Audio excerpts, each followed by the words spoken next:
ប្រទេសកម្ពុជាយើងមានផ្ទៃដីសរុប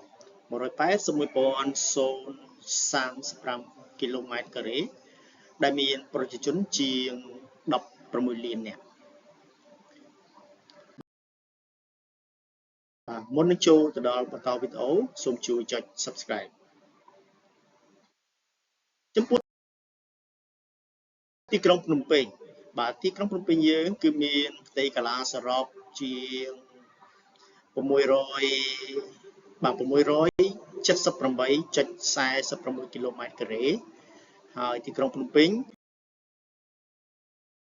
មានខណ្ឌចំនួន 14 ខណ្ឌ គឺខណ្ឌចំការអាមន 7 មករា ដង្កោ រសីកែវ ពោធិ៍សែនជ័យ ជ្រោយចង្វារ ដូនពេញ ទួលគោក មានជ័យ សែនសុខ ច្បារអំពៅ ព្រែកភ្នៅ បឹងកេងកង និងកំពត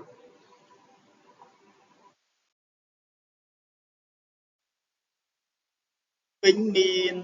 ប្រជាជនចំនួន 2.28 លាននាក់ ទិន្នន័យក្នុងឆ្នាំ 2023 ចំពោះខេត្តកំពង់ធំ មានផ្ទៃដីសរុប 13,814 គីឡូម៉ែត្រការ៉េ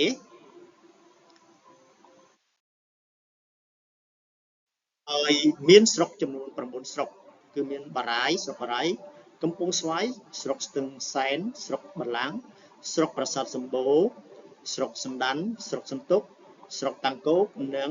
ស្រុកស្ទូល កំពង់ធំមានប្រជាជនជាង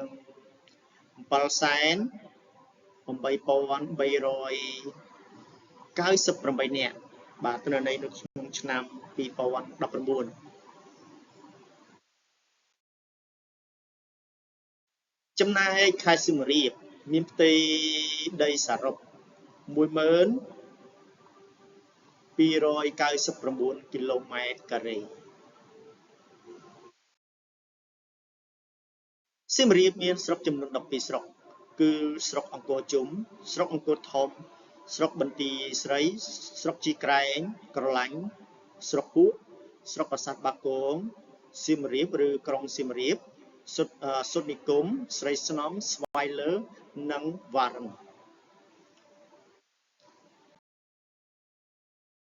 សៀមរាបមានប្រជាជនជាង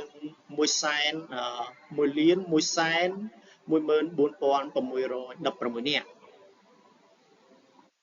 ចំណែកកែបមានផ្ទៃដីសរុប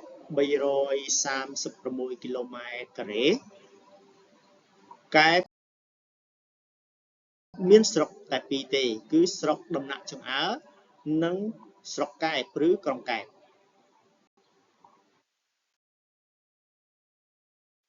កែបមានប្រជាជនចំនួន 4,280 នាក់ ទិន្នន័យឆ្នាំ 2019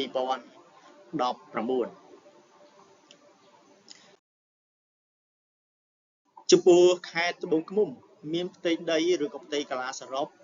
5,250 គីឡូម៉ែត្រការ៉េ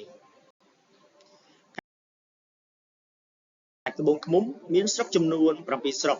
គឺស្រុកដំបែ ស្រុកក្រូចឆ្មា ស្រុកមេមត់ ស្រុកអូររាំងឪ ស្រុកពញាក្រែក ស្រុកត្បូងឃ្មុំ និងស្រុកសួង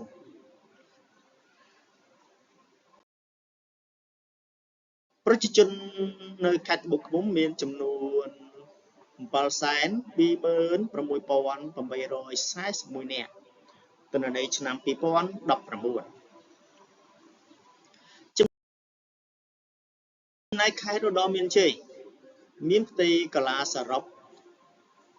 6,159 គីឡូម៉ែត្រការ៉េ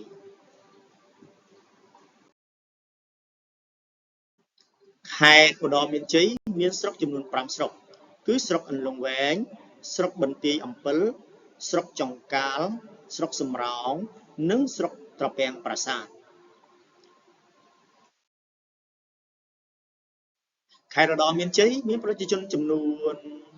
226,038 នាក់ ទិន្នន័យក្នុងឆ្នាំ2019ចំពោះខេត្តតាកែវបាទខេត្តតាកែវមានផ្ទៃដីសរុប35,600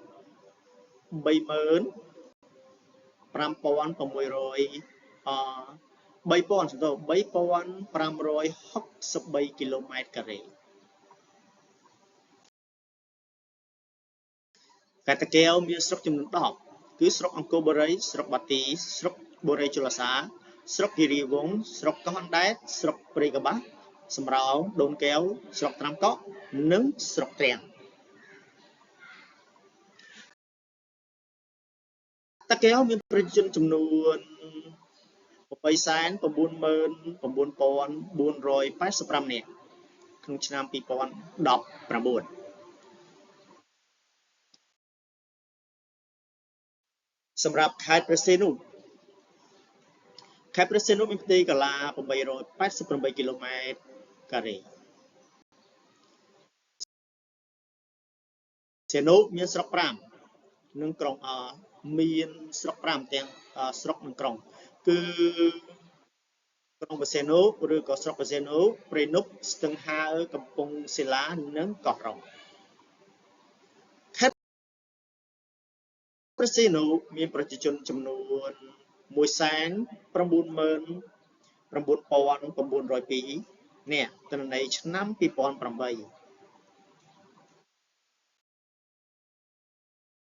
ចំពោះខេត្តស្វាយរៀង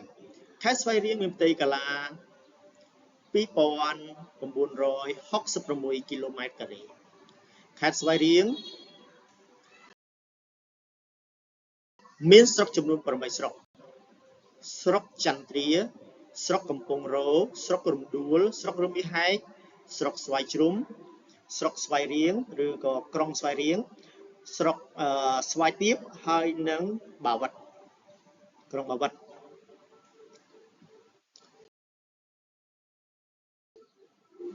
ខេត្តស្វាយរៀងមានប្រជាជនចំនួន525,497 នាក់ទិន្នន័យឆ្នាំ2019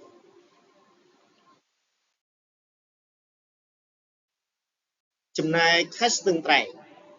រែងមានផ្ទៃកាឡាឬក៏ផ្ទៃដីសរុប11,092 គីឡូម៉ែត្រការ៉េស្ទឹងត្រែងមានស្រុក6គឺស្រុកសេសានស្រុកសៀមបូកស្រុកសៀមប៉ាងស្រុកស្ទឹងត្រែងស្រុកថាឡាបរីវ៉ាត់ឬធារាបរិវត្តហើយនិងស្រុកបូរីអូស្វាយសែនជ័យ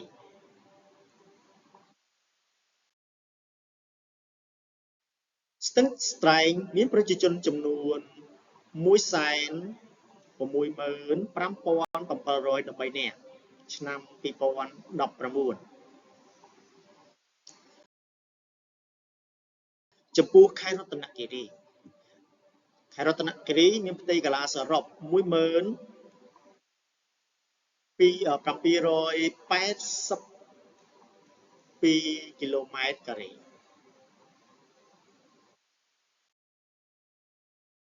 ខេត្តរតនគិរីមានស្រុក9គឺស្រុកឥណ្ឌូមាសស្រុកបានលុងស្រុកបកែវស្រុកអូនមុំកូនមុំស្រុកលំផាត់ស្រុកអូជុំស្រុកអូយ៉ាដាវស្រុកតាវែងនិងវើនសៃ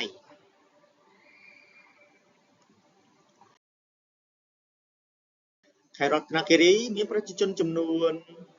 217,453 នាក់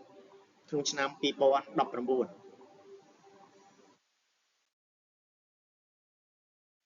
ចំពោះខេត្តពោធិ៍សាត់មានផ្ទៃកាឡាសរុប12,692 គីឡូម៉ែត្រការ៉េ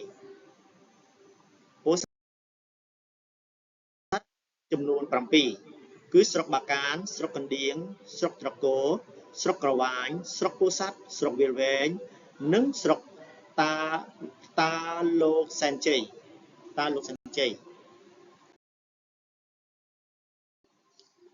ខេត្តពោធិ៍សាត់មានប្រជាជនចំនួន3,553,6 នាក់ក្នុងឆ្នាំ2008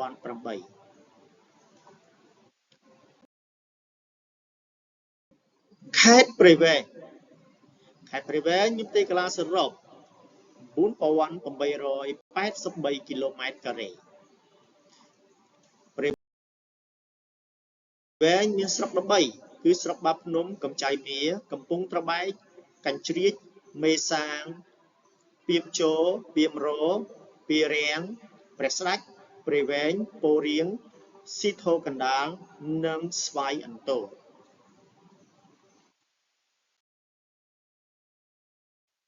ព្រៃវែងមានប្រជាជនចំនួន 947,357 នាក់ ឆ្នាំ 2008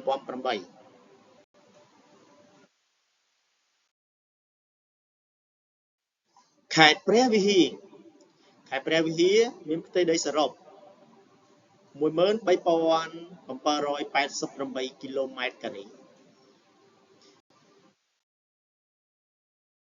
ខេត្តព្រះវិហារមានស្រុកចំនួន 7 គឺស្រុកជ័យសែន ស្រុកឆែប ស្រុកជាំសាន ស្រុកគូលែន ស្រុករវៀង ស្រុកសង្គមថ្មី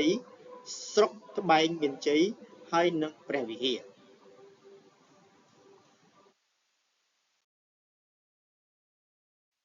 ខេត្តព្រះវិហារមានប្រជាជនចំនួន 254,827 នាក់ ឆ្នាំ 2019 ចំណែកខេត្តមណ្ឌលគិរីមានផ្ទៃកន្លះសរុប 14,288 គីឡូម៉ែត្រការ៉េ មណ្ឌល5 គឺស្រុកកែវសីមា កោះញែក ស្រុកអូររាំង ស្រុកពេជ្រចិន្តា និងស្រុកសែនមនោរម្យ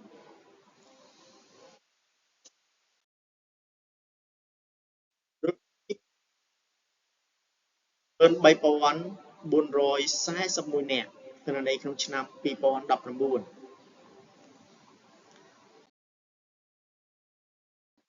ខេត្តកញ្ចេះមានផ្ទៃចំពោះខេត្តកញ្ចេះមានផ្ទៃកន្លះសរុប 11,094 គីឡូម៉ែត្រការ៉េ ខេត្តកញ្ចេះមានស្រុកចំនួន 6 គឺស្រុកឆ្លូង ស្រុកកញ្ចេះ ព្រែកប្រសប់ ស្រុកសម្បូរ ស្នួល និងចិត្តបុរី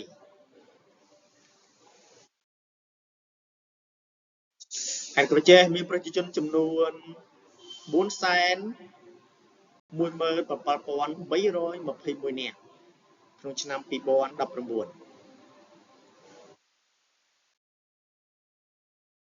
ចំណែកខេត្តកោះកុងមានផ្ទៃកន្លះសរុប 11,160 គីឡូម៉ែត្រការ៉េ កោះកុង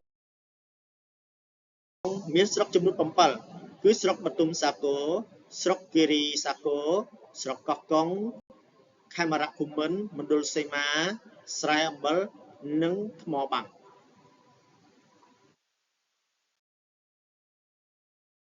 កោះកុងមានប្រជាជនចំនួន 199,722 នាក់ ទិន្នន័យឆ្នាំ 2008 ចំណែកខេត្តកណ្ដាលមានផ្ទៃកន្លះសរុប 3,568 គីឡូម៉ែត្រការ៉េ កណ្ដាលមានស្រុក 11 គឺស្រុកកណ្ដាលស្ទឹង កៀនស្វាយ ខ្សាច់កណ្ដាល ស្រុកកោះធំ លើកដែក ស្រុករវាអែម មុខកំពូល ស្រុកអង្គស្នួល ស្រុកពញាឮ ស្អាង និងក្រុងតាខ្មៅ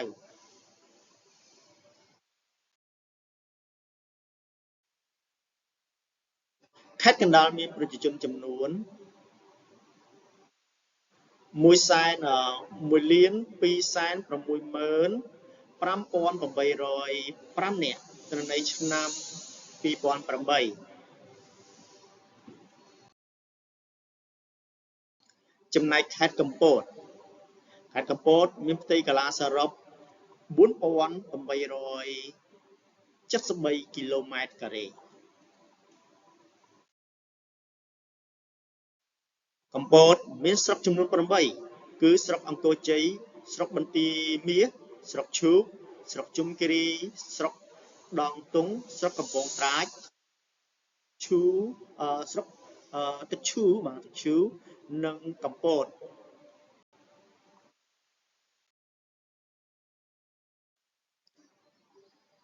ខេត្តកំពតមានប្រជាជនចំនួន633,700 នាក់ឆ្នាំ2017ចំពោះខេត្តកំពង់ស្ពឺមានផ្ទៃកន្លាសរុប7,017 គីឡូម៉ែត្រការ៉េកំពង់ស្ពឺមានស្រុក8គឺស្រុកបសេតស្រុកច្បារមនស្រុកគោពិសីស្រុកអូរ៉ាល់ស្រុកឧដុង្គភ្នំស្រួចសំរៀងទងនិងស្ពងឆ្ពងសំទោសខ្ពងខេត្តកំពង់ស្ពឺមានប្រជាជនចំនួន716,517 នាក់ទិន្នន័យឆ្នាំ2008ចំពោះខេត្តកំពង់ឆ្នាំងមានផ្ទៃកន្លាសរុប5,521 គីឡូម៉ែត្រការ៉េកំពង់ឆ្នាំងមានស្រុកចំនួន8គឺស្រុកបរិបូរស្រុកជលគិរីស្រុកកំពង់ឆ្នាំងស្រុកកំពង់លែងស្រុកកំពង់ត្រឡាចស្រុករលាបអៀស្រុកសាមគ្គីមានជ័យនិងទឹកផុសកំពង់ឆ្នាំងមានប្រជាជនចំនួន4,772,616 នាក់ទិន្នន័យឆ្នាំ2011ចំពោះខេត្តកំពង់ចាមកំពង់ចាមមានផ្ទៃដីសរុបឬផ្ទៃកន្លាសរុបចំនួន4,549 គីឡូម៉ែត្រការ៉េកំពង់ចាមមានស្រុកចំនួន10គឺស្រុកបាធាយស្រុកចំការលើស្រុកជើងព្រៃស្រុកកំពង់ចាមឬក្រុងកំពង់ចាមកំពង់សៀមកងមាសកោះសុទិនព្រៃឈរស្រីសន្ធរនិងស្ទឹងត្រង់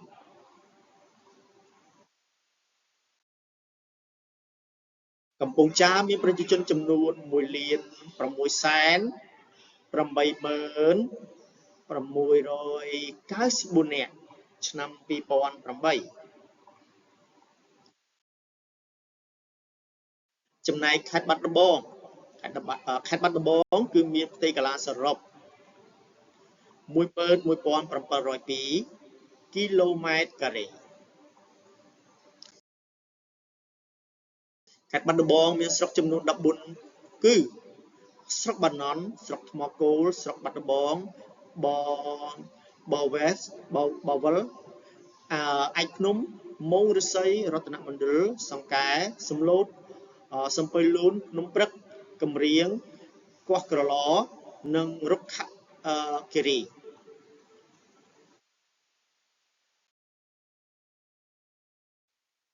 បាត់ដំបងមានប្រជាជនចំនួន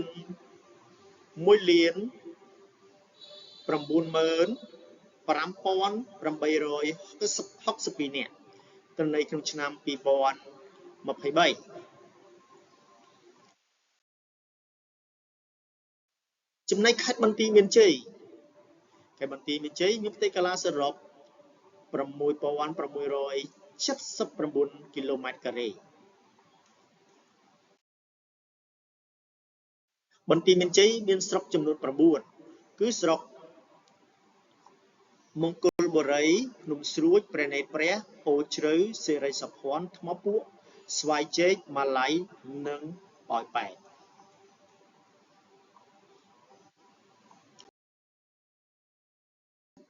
ខេត្តបន្ទាយមានជ័យមានប្រជាជនចំនួន997,186 នាក់នៅឆ្នាំ2023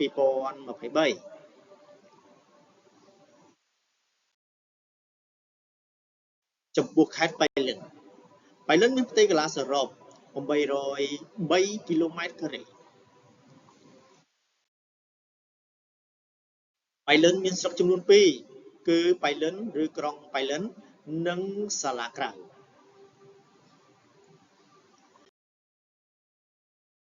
ខេត្តបៃលិនមានប្រជាជនចំនួន7482 នាក់ត្រឹមនៅឆ្នាំ2008បាទសូមអរគុណច្រើនដែលបានទស្សនាវីដេអូមួយនេះ